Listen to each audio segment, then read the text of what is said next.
Well, a pregnant mother was stuck in her car and feeling labor pains when the California Camp Fire broke out all around her. But thankfully, an EMS worker was able to help her get to safely to a hospital. The two reunited recently and shared their life-saving experience. Luna Nas has more. I knew that if I went into labor, I'd probably bleed out and die.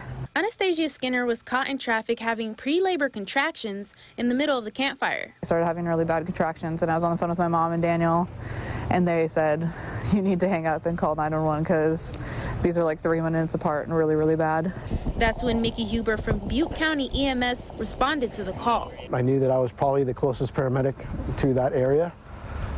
They wanted to get a helicopter into that area, but with the winds, the smoke, the fire, there was no way they were going to do that. The operator said, lay on the horn and start shouting, basically. We got to her, she was in her car, and once I found out her medical history, we decided amongst us that the best thing to do was just get off the hill and get her down to a hospital.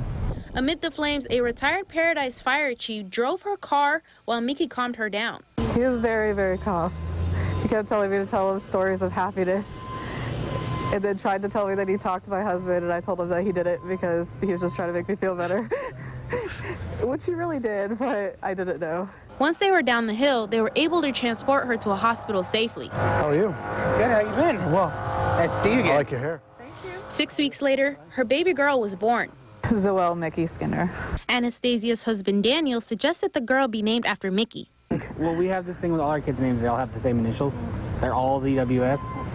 And like the Z thing is super permanent, so the W was the one we could kind of wiggle with, I guess. So we decided that that's what we could do. It was nice, very nice. It's probably one of the best things that I've had in my career. I've been doing this for 30 years, and I delivered 2 babies in the field. I did not want to make that one my third, and it all worked out for the best.